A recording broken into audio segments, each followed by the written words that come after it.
It's done. Good. Well, good morning, everyone. I want to welcome everyone to the call and to the platform. Man, it's Monday, and we are so energetic on the Monday. So I am happy to be on the call. Once again, welcome to the LCA call, where we have a motto: if we can change you, then you can change your world. Everyone is looking beautiful by video, and hopefully everyone can still hear me via phone. If anyone is new to the call or the platform, my name is JP. I'm from Little Rock, Arkansas. I have the distinct honor and pleasure of hosting this call Monday through Friday, 8 a.m. Central Standard Time, 9 a.m. Eastern Standard Time. We have a book that we are still studying and reading from, titled The Success Principles by Jack Canfield. The Success Principles by Jack Canfield. You can download that book to your electronic device, or you can purchase the hard copy. If you purchase the hard copy, please purchase the updated version of that book, because that is the one that we are studying from. This morning, you will be hearing from two dynamic leaders, speakers, authors, and very close personal friends of mine. The first voice that you will hear and the first face that you will see if you are on video is Mr. Jamal Mumford. He is the published author of a book titled Success Now. Hence the title of that book, Success Now. He helps individuals such as myself on a daily basis with their self-development, and he travels extensively doing that, guys. He is reachable at all times, but I do ask that you give him at least a couple hours sleep so that he can refresh for the next day.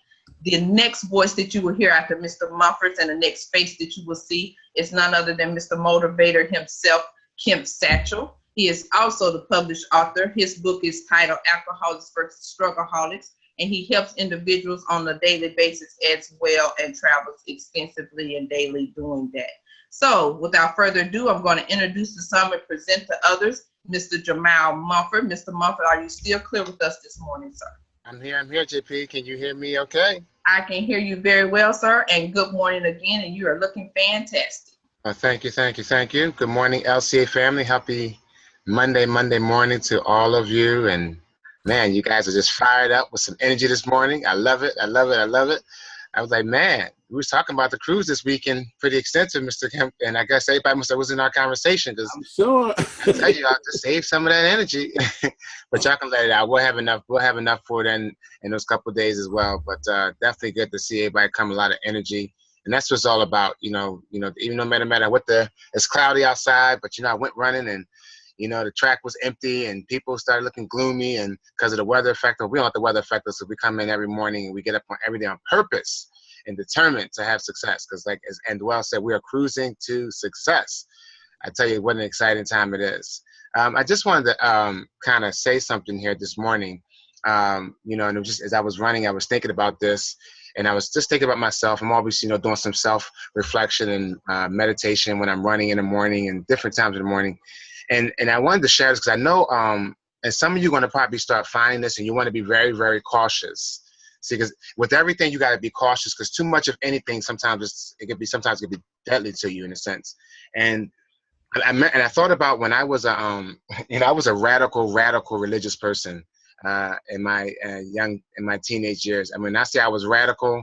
I mean, I was radical. Okay. I mean, I judged everybody. When I was in high school, I mean, I really didn't really talk to people.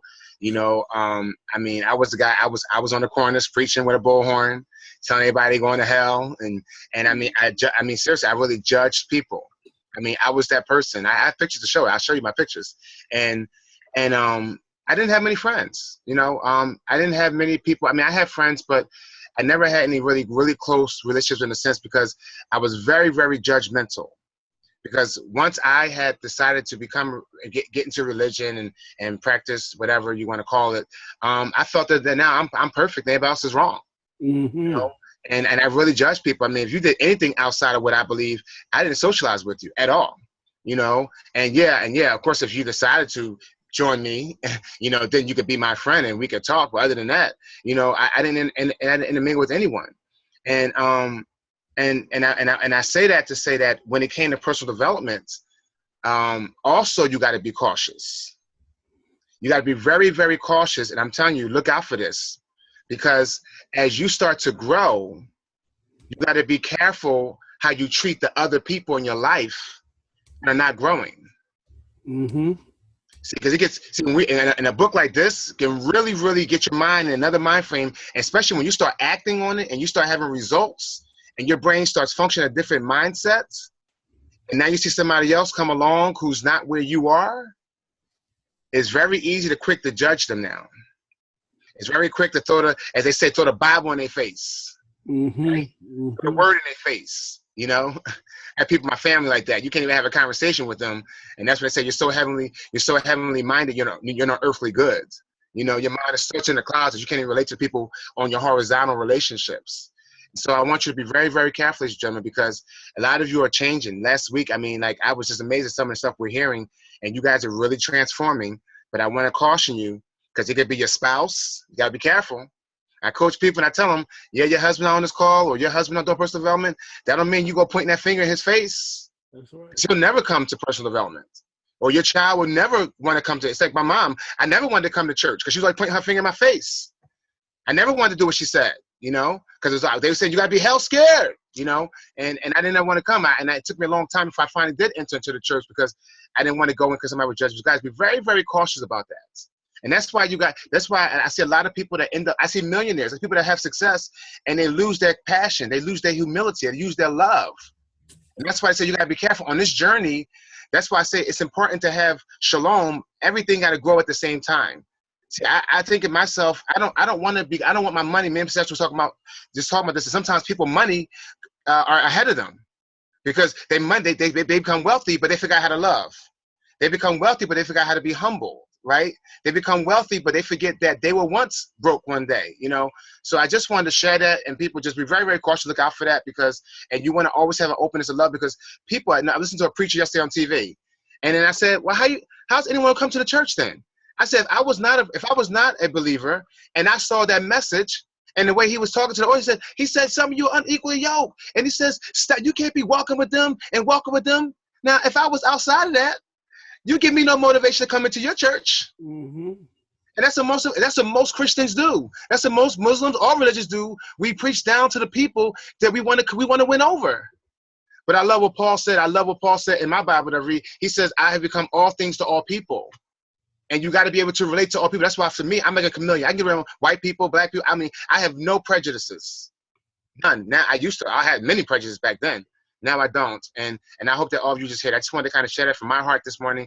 So with that, Mr. Seven, turn the call to Mr. Morty, Mr. Satchel. The call is yours, sir. Take it away. Take it away. Wow. Wow. Good morning, everybody. How's everybody doing on this fabulous day? Hopefully you had an awesome weekend as I did, and truly we want to thank Mr. Mumford for that insight on today, because that's so true. I remember the same thing like we get into a business, right? You get into a project and then you down in those people that have a job. Mm-hmm. You know what I'm saying? It's just like you can't do these kind of things. Just like you're developing, well, you need to go to personal development. Like you got it all together. You know, just like you say, some of us, you get money and then all of a sudden you broke and you start judging, and you can't judge on no level. So that's great stuff right there.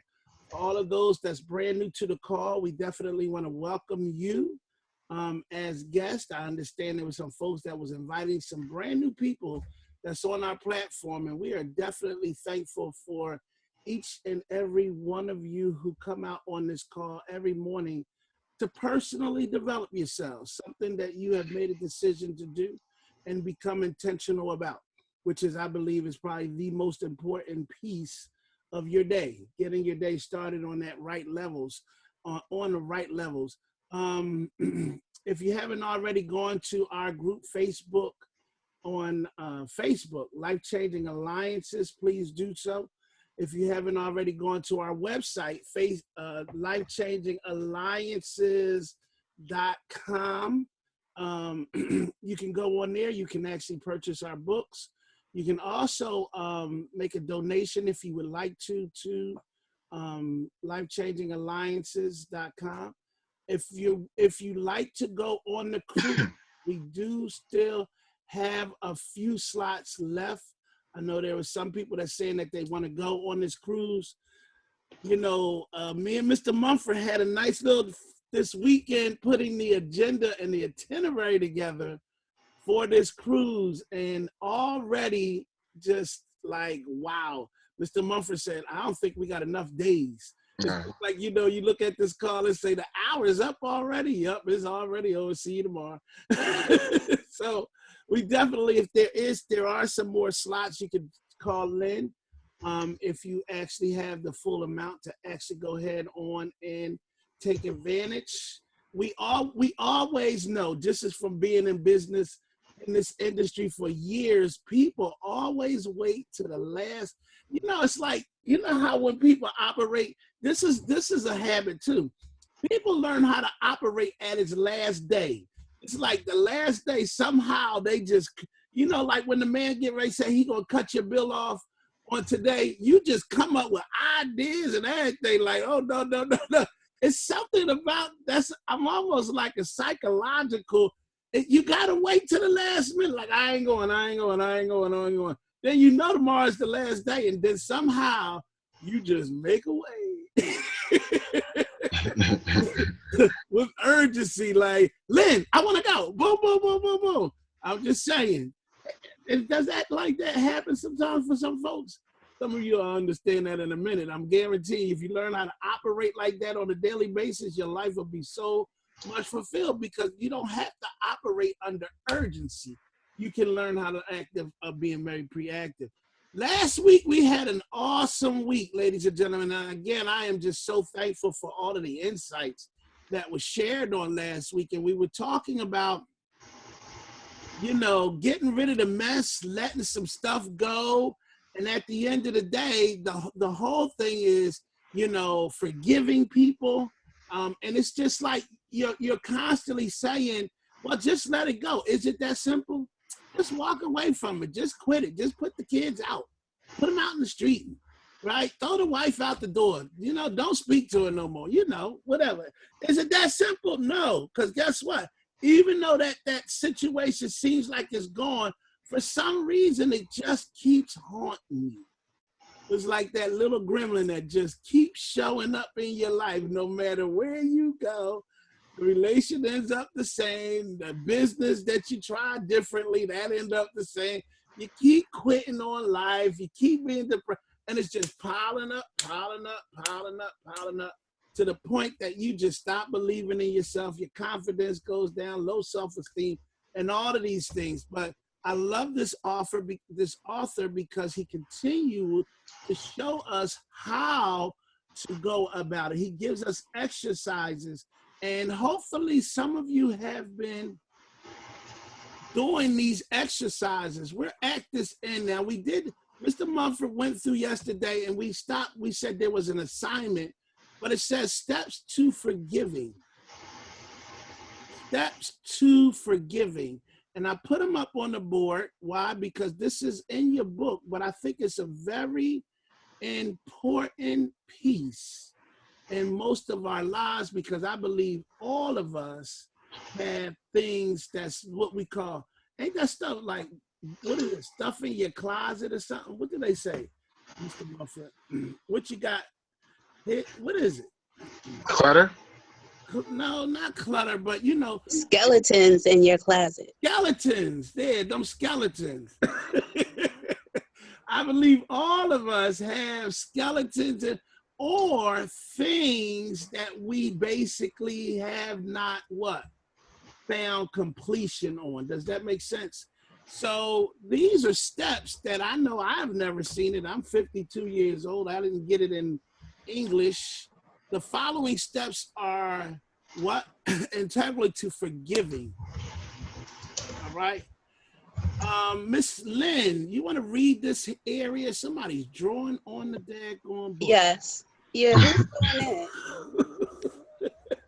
That's not a good look. Book? Y'all write on my book. Wow. Someone's going to have to stay after school for detention. Definitely get a detention for that one. That's funny. Make a list. What is going on? The facing public property. That is. they writing all in my book like this? Go ahead. Go ahead, Lynn. Steps to forgiving. The following steps are all integral to forgiving. 1, acknowledge your anger and resentment. Acknowledge the hurt and pain it created. Acknowledge the fears and self-doubts that it created. Acknowledge any part you may have played in letting the behavior or event occur or letting it continue. Acknowledge what you were wanting that you didn't get, and then put yourself in the other person's shoes and attempt to understand where he or she was coming from at that time and what needs they were trying to meet, however inelegantly, by their behavior. Let go and forgive the person. If you're paying attention, you probably notice that these steps involve the same 6 stages as the total truth process. Let me ask you a question, Lynn. Is this an easy assignment? No. This is not an easy. Ladies and gentlemen, this is not an easy assignment to do. Why do you say that, Lynn? Because it's one of those truth moments. Like, you have to admit, a lot of times when we're hurt, or I'll speak of myself, I'm hurt. I want there to be a pity party. I want people to acknowledge the fact that I'm hurt. And, I'm hurt. And with the forgiveness, I mean, when you're trying to do this, it's like, yeah, of course you're hurt, but, where was the other person coming from? Where were they at that particular moment in time? And what makes it so hard is because in some cases you have to admit that you played a very important part in what happened. And a lot of times you may not want to admit that, or you're not ready to admit that. And so then you still hold on to it because you're not ready to go through these 6 steps. Just the thought of it. It's pain. It really, like, you can look at this process. This is one, see, you'll hear us say stuff like, anybody ever say, don't worry about it, Mr. Mumford, it'll work itself out? Mm-hmm. Anybody ever said that? Like, oh, I'm not even gonna worry about it, it'll work itself out. I'm not gonna say nothing to Mr. Mumford because I know he ain't gonna do nothing but what? Trip. He gonna start fussing. Anybody feel like that? You don't want to say nothing to anybody because you just, at the end of the day, this sounds like taking responsibility. Brittany said it's just what it is. I am who I am. You don't like who I am? Don't deal with it. Like, how long do we continue to go through this motion? All right. So steps to forgiving it's not easy. Does it take courage? Yes, it takes courage. See, you hear that person, I'm a strong Black woman and I'm a strong Black man. Oh, when you start doing stuff like this gonna see how strong you is.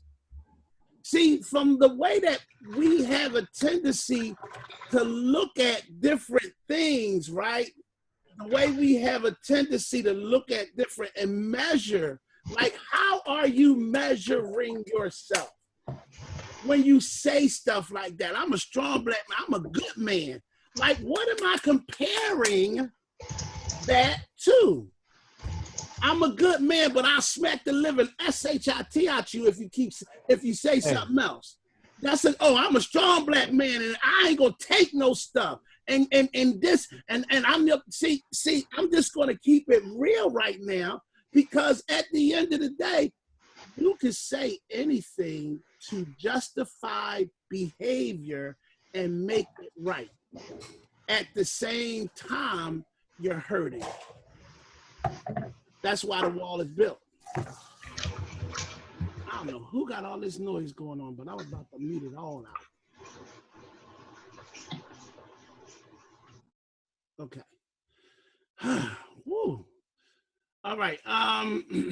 So let me bring you back, Lynn. Stop. Where is that? Okay. All right. So Lynn, let's continue on. Make a list. Go ahead. You took the book down. Oh, I'm gonna bring it back up. I had to clear it up because somebody was writing on it. Now it's all gone. I cleaned it. I had to go get some ink. Okay, go ahead. Okay, so Make a list. make a list.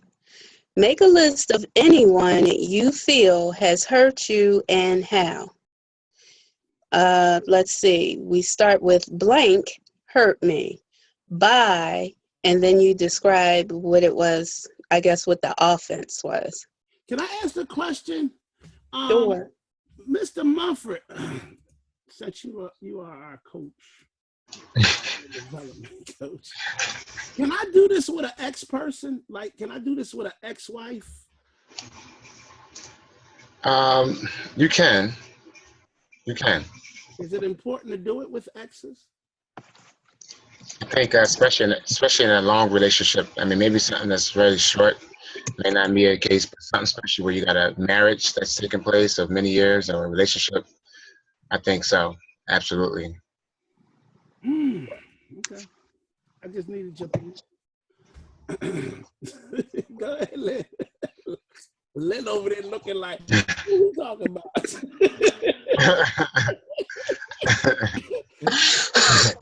Go ahead, Lynn. It wasn't in that context, but I will elaborate a little later. Go ahead. Okay, so you're making a list. You're listing anyone who has hurt you and how they hurt you. And you start off by blank hurt me by doing blank, blank, blank. Then, one by one, taking as many days as you need, go through the total truth process with each person. You can do it as a written process or a verbal process, where you pretend you are talking to the person who is sitting in an empty chair across from you. Make sure you take ample time to think about what must have been going on in each person's life at the time to make him or her do whatever they did to you. Remember that all people, including you, are always doing the best they can to meet their basic needs with the awareness, knowledge, skills, and tools they have at the time. If they could have done better, they would have done better. As they develop more awareness of how their behavior affects others, and as they learn more effective and less harmful ways to meet their needs, they will behave in a less harmful ways. Think about it. No parent ever wakes up in the morning and says to his or her mate, I've just figured out 3 more ways we can screw up the kids.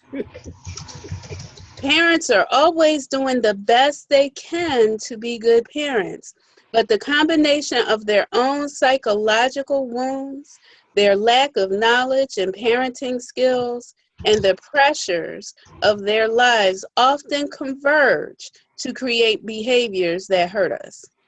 It was not personal to you.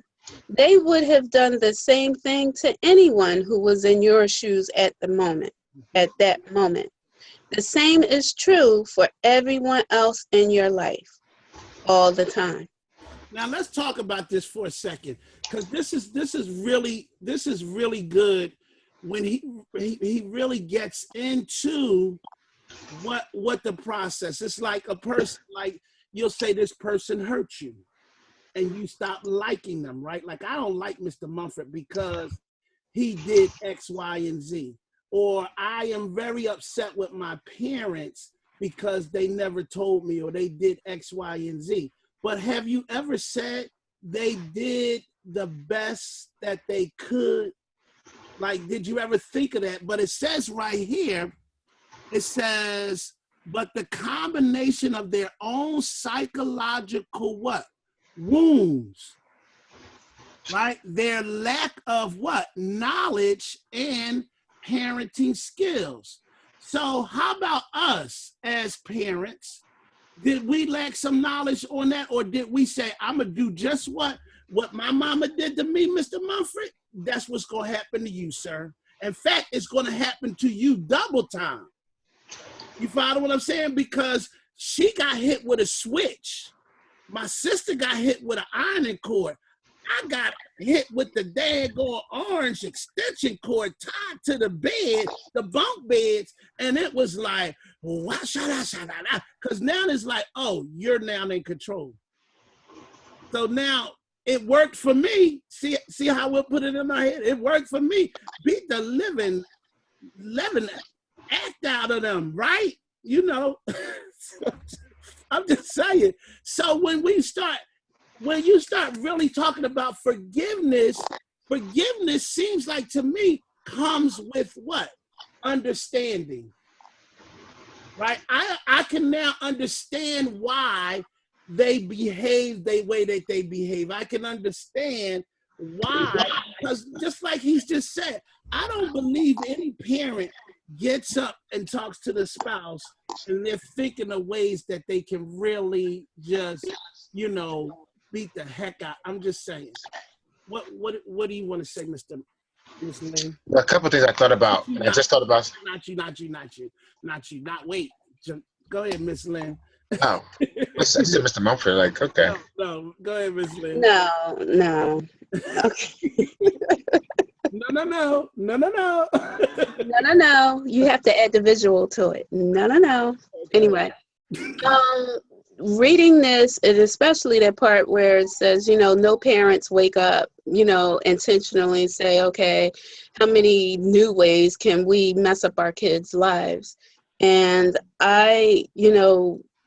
Friday was a tough, well, I'm not going to say it was a tough day. I had my moments Friday, just, having that conversation with my father and, going through these steps of forgiving and actually even reading this part about making a list. And I think about my father and I's relationship, but then I hit pause on that and fast forwarded to my relationship with my kids, with my boys. Mm-hmm. And there was a time where I had to send them away to live with their father while I got myself together. And actually, I went through this process, maybe not quite in this fashion, but I know that I had to get to the point where I forgave myself because I felt awful that I was in a place that I couldn't take care of them properly at that time. Mm-hmm. And and then it started, I started thinking about that particular situation and the parallels between my situation with my father. And my father did the best that he could do at the time with the tools that he had. And it was so interesting because I just had a conversation with my oldest son probably 2 weeks ago. And I found myself explaining to him that I did the best that I could at the time with the tools and information that I had. And you get that aha moment where you say, wow, I sound like my parents. And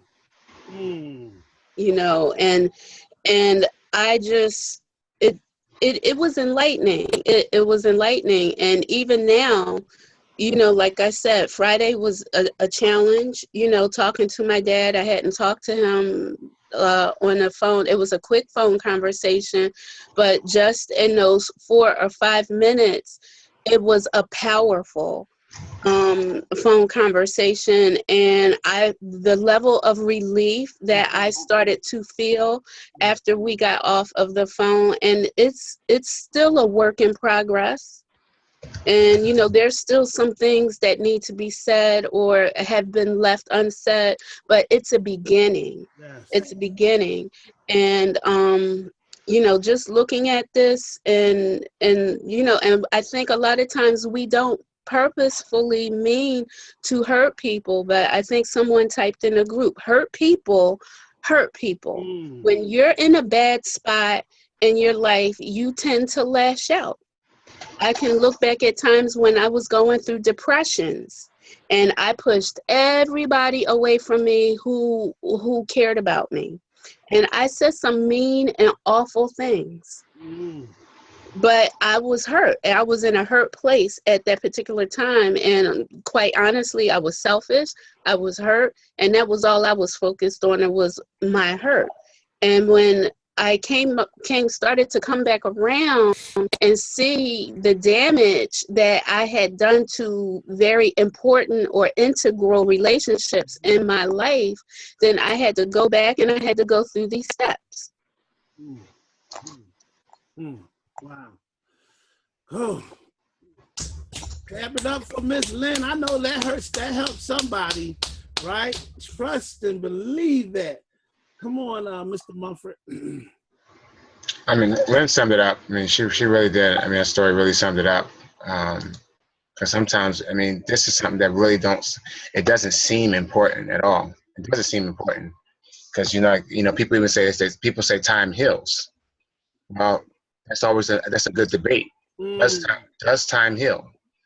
Some people say time heals, and they say, well, just let it over time, you'll get you get out of divorce, and they say over time, you'll get over that person, right?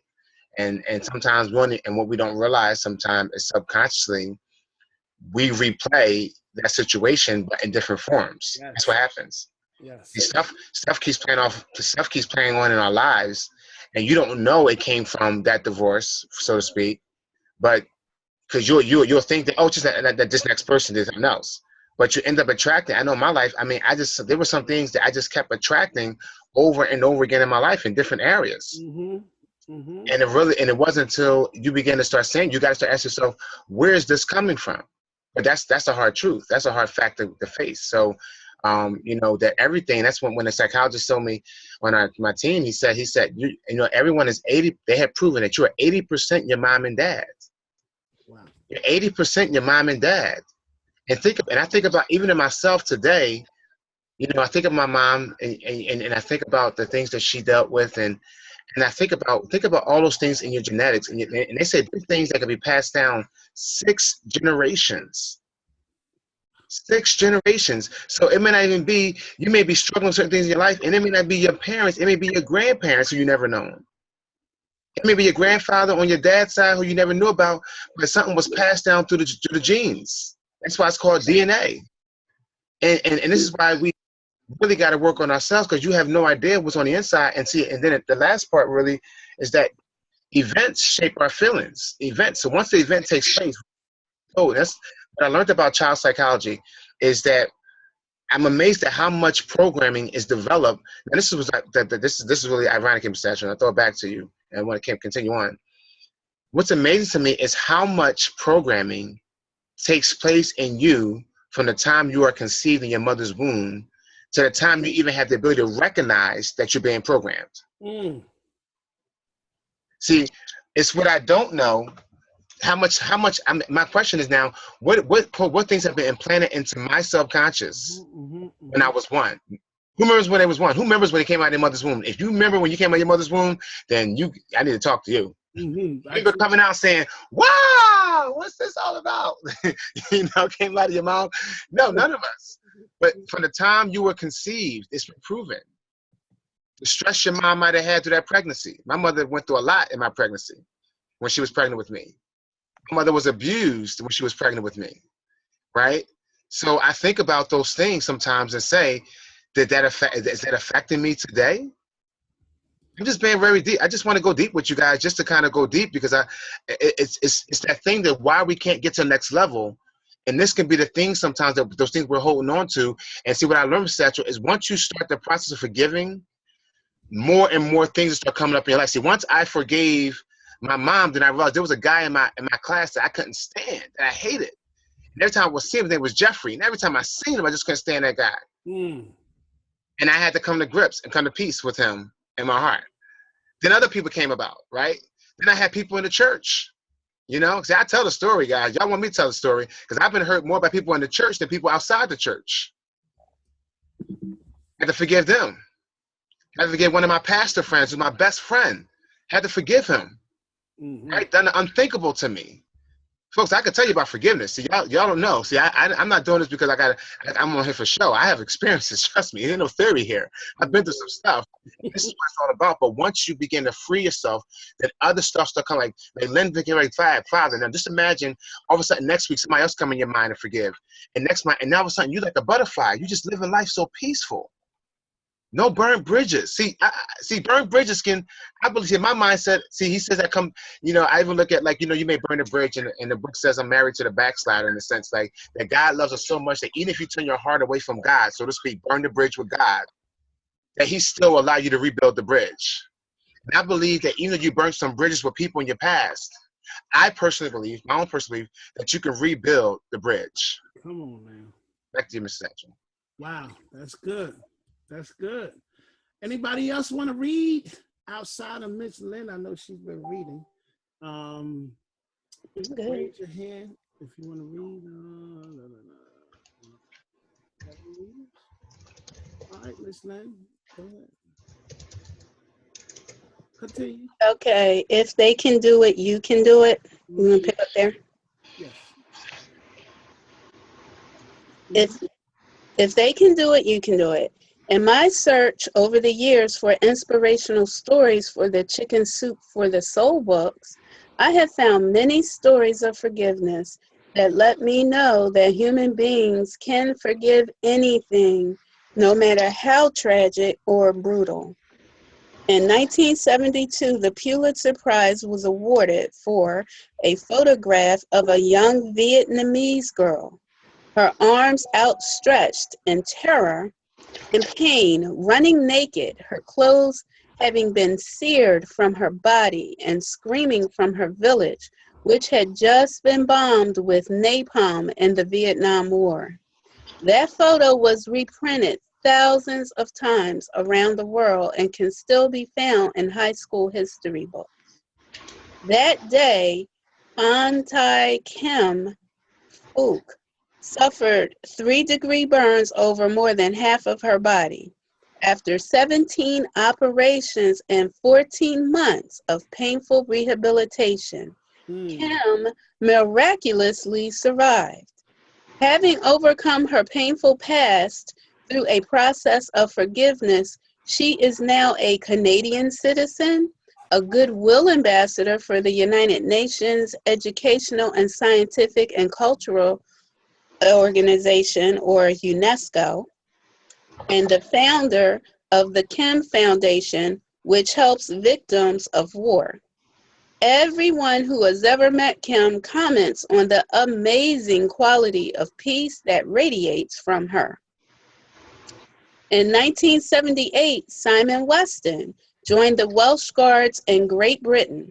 As part of the Falkland Task Force, he was aboard the Sir Galahad when it was bombed by Argentine planes.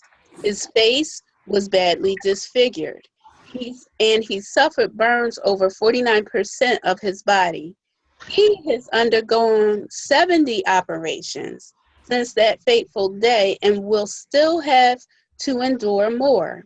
It would be easy for him to spend the rest of his life being bitter.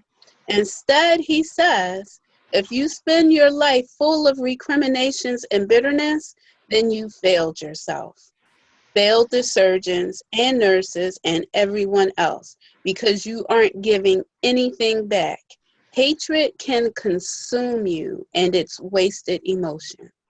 Wow. Instead of drowning in a sea of bitterness, Simon has become an author, a motivational speaker, and the co-founder and vice president of Weston Spirit, a nonprofit organization that has worked with tens of thousands of young people whose lifestyles reflect a poverty of aspiration in the United Kingdom. Like Simon and Kim, you can transcend and triumph too. Wow. Go ahead, keep reading. Tapping away past hurts. Of course, many of these past hurts get stored in the mind and even in the body, affecting all our future actions and decisions. For many people in my trainings, getting past their past is difficult, painful, and until the last decade or so, very difficult, particularly if they have experienced violence, trauma, or abuse in early life. But over the last 10 years, I've been using a little known but highly effective, drug-free, and non-invasive way to reduce or eliminate this post-traumatic stress with individuals I work with. It also helps reduce chronic pain, anxiety, phobias, and fears, limiting beliefs, plus many stress-related medical conditions. The technique is so powerful that it has been used with genocide victims in Rwanda and Bosnia, for disaster victims in Haiti, and is even used by a trainer of the British Special Forces in the Congo, and with U.S. soldiers returning with post-traumatic stress disorder from the battlefield. Called tapping therapy, it stimulates the body's own ability to release stored pain of any kind, and the results are nothing short of miraculous. For thousands of years, Eastern cultures have focused their methods for healing medical conditions on stimulating energy meridians, or pathways throughout the body. These energy pathways send electrical impulses throughout the body to keep all systems working, but in addition to moving and storing energy, it was discovered they also store emotions. Some healthcare professionals even believe that an illness or chronic pain in a specific area of the body is the result of a specific emotional pain stored in that meridian. Wow. 34 years ago, clinical psychologist Dr. Roger Callahan, the originator of tapping therapy, discovered that you could stimulate the instant release of these stored emotions by tapping along these meridians in acupressure-like fashion while focusing your mind on the past hurt or current stress, phobia, fear, or anxiety. He called his method thought field therapy, or TFT. And today, Dr. Callahan's Institute trains practicing therapists, healthcare professionals, and everyday people in how to use TFT, both in clinical settings and at home. Others, most notably Gary Craig and Nick Ortner, have brought TFT to the masses as the Emotional Freedom Technique, or EFT, and Meridian Tapping Therapy. My book, Tapping into Ultimate Success, describes how to use tapping to free yourself from these stored anxieties, stresses, and emotional hurts, and focuses on helping you to better implement the principles in this book, the success principles, by tapping away any limiting beliefs, fears, and internal obstacles that arise when you are attempting to apply any of the principles. The first part of the tapping protocol is to close your eyes, focus on the fear, anxiety, emotion, pain, or belief that you wish to release, and then determine on a scale of 1 to 10, 10 being high, how intense the feeling or belief is. In the diagram, you'll see the 9 tapping points depicted. The basic tapping sequence to eliminate fears and negative beliefs and to neutralize negative events then starts by tapping the karate chop spot on the heel of your hand 10 times, firmly enough to feel it, but not hard enough to bruise your hand. As you tap your hand, repeat aloud the belief, physical pain, or experience of hurt you are dealing with as you, most important, tune into the emotion that belief or hurt brings forth. Follow your statement of the belief or hurt with the affirmation, I deeply and completely love and accept myself. For example, Even though I'm afraid to ask for a raise, I deeply and completely love and accept myself. Or, even though I believe I don't deserve to be successful, I deeply and completely love and accept myself. Once you've tapped the karate chop spot 10 times, begin the EFT tapping sequence below while continuing to focus on the past hurt, limiting belief, emotion, stress, pain, or source of anxiety. Tap 5 to 7 times firmly at each point. Accompany each tapping point with a statement that keeps you focused on the emotion, like this. Top of the head, I'm afraid to ask for the raise. Eyebrow, I'm afraid to ask for a raise. Outside of eye, I'm afraid he'll say no and I'll be embarrassed.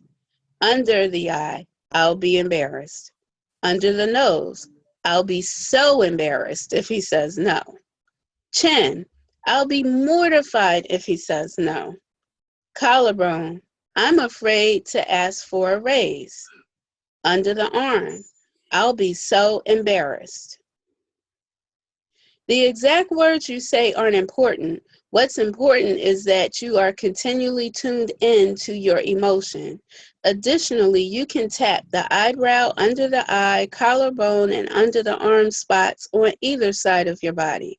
Repeat the sequence, repeating your phrase again and again until you feel the intensity has dropped down to a 1 or is totally gone.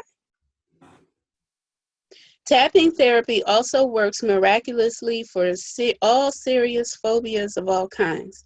Actress and talk show host Kelly Ripa had a severe fear of flying, resulting from the trauma of watching airplanes hit the World Trade Center on September 11, 2001. When her producers wanted to tape the Live with Regis and Kelly show from Disneyland in California, she knew she would need to overcome her fear of flying in order to make the trip. Working with Dr. Callahan, who treated her with tapping therapy over the phone in New York, she was able to comfortably get on a plane and make the 5-hour flight. Kelly was so delighted that she invited Dr. Callahan on the TV show to treat amusement park guests for their fear of roller coasters. 17 people rode a whopper of a roller coaster just moments later, with most saying they wanted to ride again. I have used tapping to help people in my seminars overcome their fear of flying, fear of public speaking, fear of singing in front of others, fear of heights, claustrophobia, and the fear of drowning. Here is what Sharon Worsley, one of my trainer students, posted on the internet. Do you want me to keep going or? No, yeah, you can finish that because that's the last of the chapter. Having been a swimmer when I was younger, I had 2 bad experiences where I nearly drowned at age 12 and 15. For the rest of my life, I was not able to go back into the water. In fact, if I were to speak to you about swimming, I would start to get a physical reaction where my head would start to rise as if I was trying to prevent myself from going under in an imaginary pool. It was debilitating as I was missing out on having fun with my friends when I travel as they were enjoying the pool or the ocean. And I was sitting there watching them. Plus, I didn't like this feeling of disempowerment. Well, all that changed on a hot night in June 2010. It was the last night of Jack Canfield's inaugural Train the Trainer program where I was a participant. There I was watching my fellow attendees enjoy the spectacular pool at the Fairmont Scottsdale Princess, while I had been standing on the sideline. A friend did eventually coax me into the pool somehow, but I couldn't get into the water past my hips as I was feeling extremely anxious. Jack heard about this and came over to see if he could help me. Then a seemingly impossible miracle happened. Within minutes of Jack using the tapping method on me, I not only went deeper into the water, but I was soon swimming around, including floating on my back, unaided, something that I figured would never happen again. I have since been swimming and no longer have any hesitation or fear. So, as you can see, with the amazing power of this simple technique, there is no longer any reason to let fear, limiting beliefs, or past hurts and trauma stop you from achieving anything you want. All right, you want to speak on Whew. that? That was a lot. But you know what? This is something that I tapped. An emotional freedom technique is very good once you learn, and it's on YouTube that you can actually tap into EFT for emotional freedom. Excellent exercise, but and as he says, for fears and things of that nature, Mr. Mumford can tell you, people pay millions of dollars to get this type of training that you're hearing right now. Like, he's giving you some techniques that, I mean, when you go see therapists, you're not paying no dollar to see these therapists that's going to tell you exactly what he's sharing with you right now. And Mr. Mumford will elaborate on that in a minute. But what did you get from this, Lynn? I'm just amazed that something like this actually exists. This is totally unfamiliar to me. I look forward to trying some of this quite actually. Go ahead, Mr. Mumford. Oh, I gotta give you some permission. Go ahead. It's a very deep concept, and it definitely works. It's something I've learned many years ago and still study, but you got to stick with it. It's like I said, it's one of those things that it don't seem like, it seems very weird how it works, but when you study how the brain operates, when you study, it's like when I took martial arts lessons, when I was a Boy Scout, you learn pressure points, right? And what are pressure points? So if somebody's bleeding, I know to tie a tourniquet at a certain point in your body to stop the bleeding. Even when I'm taking somebody down. So like if I'm doing a takedown in martial arts, I could take a man 3 times my size to the ground by knowing his pressure points. So the body has natural ways of moving.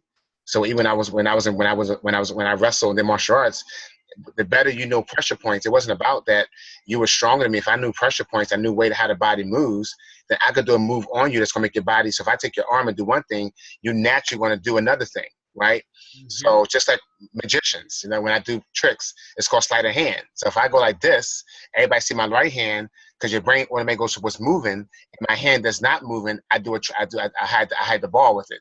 So just like with this EFT principle, what you're really doing is, because all your emotions, everything you have going on inside of you, it's all wiring, right? It's all wiring inside your body. And this is why this course I'm studying is talking more about, understanding it's your biology. It's not so much you. When you understand it's your biology, everything you do in life is all based on your biology. Why are you afraid of roller coasters? Your biology is telling you to be afraid of roller coasters, right? Why are you not having sex in your project? Because your biology is conditioned to you not to succeed in that area. So if I now start doing tapping, I am a millionaire mind. Like every morning I do, I am a millionaire mindset. I have a millionaire mindset. I am a millionaire. Now, what am I doing? As I'm doing that, I'm doing impulses now. And again, you may not see the scene like it's doing anything, but it works. And if you practice it, you will start seeing how this stuff begin to work. And you'll feel different, be honest with you.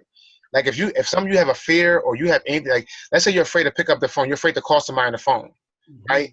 And if you keep doing that, I have no fear, right? And you start doing this, you can actually, if you guys start doing it, and if you start doing it, you'll actually feel the senses in your body, right? These are all senses in your body. I know nobody's doing it, but I guess we don't know what's crazy right now. But if you start doing it, you can actually feel parts of your body. You can feel the sensories. You can actually feel it under your eye. You can feel it, And as you do that, and you say that fear, it's almost like you're pushing the fear out. So and it has a lot of religious undertones, believe it or not, because in religious settings, see what we do today, all this kind of stuff, the way we pray and stuff, it's not how they really did it back in the day. It was more of, that's why they call it laying on of hands. When somebody had an ailment, right? They would say, bring that child to me, and I'm gonna lay my hands. And even with the power of transition energies, when you put your hands on somebody's head, or you put somebody on somebody's heart, or you put on their arm, and you're praying for them, so to speak. All these things has always been a thing. And I'm just telling you guys to kind of look it up.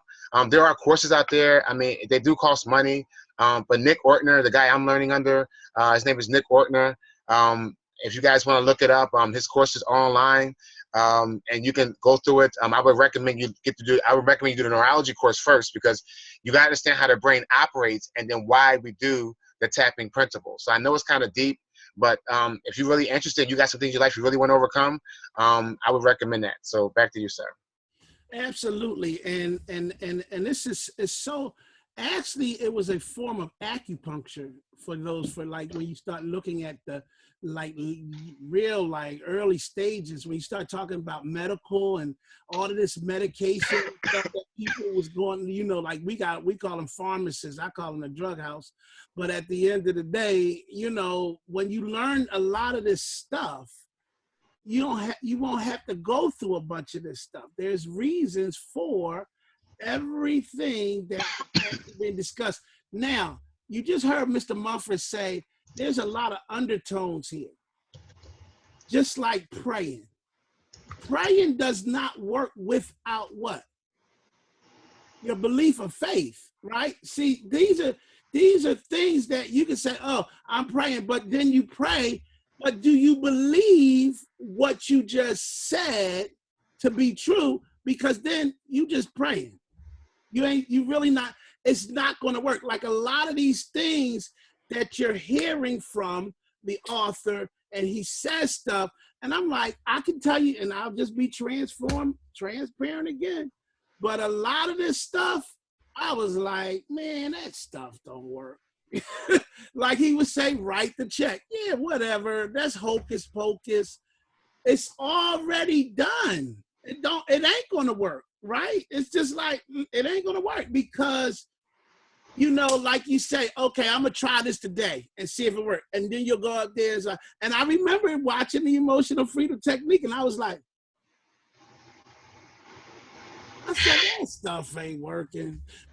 And I stopped. I didn't do it no more because it really has a lot to do with the belief. Like my mother believed in Excedrin. Mr. Mumford will tell you, I believe in Aleve. Is it really the Aleve pill, or is it more so my belief in that pill? Like, what is it for you? Which one of those? Somebody says my belief. Like, what is it for you? What is that one pill? Is it Excedrin? Is it Aleve? Is it what is it? What's some of the stand back? Anybody had a mama that says stand backs, right? Y'all remember those BCs? What is it? The BC pack, like, right? Father John and all of this stuff, the powders, yeah. But I believe somebody said, you know what? You know what, Kevin? You know what, Kevin? I'm done. I ain't even gonna say nothing though. Oh my God. Okay, but look. And then there was one. Look, see, some folks need it. Some people don't. I'm just saying. It's like the same thing with the Excedrin, the stand backs, the BC. Ladies and gentlemen, I tell you, Rashida said, oh my God. Must be a Little Rock thing, I would just say. But at the end of the day, no pun intended. At the end of the day, look, your belief is your belief, right? And whatever it is that you believe, I can't even say no more. Listen, guys, we're going to be starting a new chapter on tomorrow. Here we go. Face what isn't working. Okay? I think most of you will be very surprised by this chapter here. All right? Face what isn't working. Facts do not cease to exist because they are ignored. And this is where we get into what? Results, right? Right? Face your truth. Face what isn't working. Am I making sense with that being said? I'm done. Mr. Kevin Williams just Mr. Mumford, close it down, sir. You know, Kevin, I thank you for your transparency, sir. Yeah, guys, you know, listen, you guys have, you know, just really take this to the heart. You know, that's why it's a principle. And, you know, practice it today. I mean, everybody go out and practice it.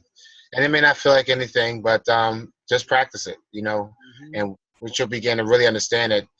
These are things that successful people do behind the scenes that you'll never, ever know. It's almost like prayer. You'll see the preacher pray in front of the church, and you think, well, I'll just go and shout like him. But you don't really know maybe what he does behind the scenes, you know. So, and that's why a lot of times it don't work for us, because we say, well, I am doing it, but it's not working. But this is where I tell people, where you start hanging around successful people and coaches, and you start reading their books. Like, I'm an avid reader because I want to get in the mind of successful people. I want to find out what they do off the stage. See, Jack Canfield, and I meant to show that video last week. I got to show that video of Jack Canfield's video. But it's like, I want to know what you do off the stage, right? And that's the books. That's hanging out with them, because you'll find out it's the little small things that they do that you say, oh, wow. Like Tony Robbins, he does incantations, and he does things before he goes on stage, right? There's certain things he does before he goes on stage. The night before, he does certain things. But you'll think, let me just go on stage, you're like Tony Robbins, and you're like, wow, I'm still fearful of the stage, but he does things behind the scenes, and that's where you want to start learning. So I'm looking forward to the next chapter, because face, like you said, face was not working. Man, that's going to be interesting. But you guys have a great day, and we will see you mañana. Amen.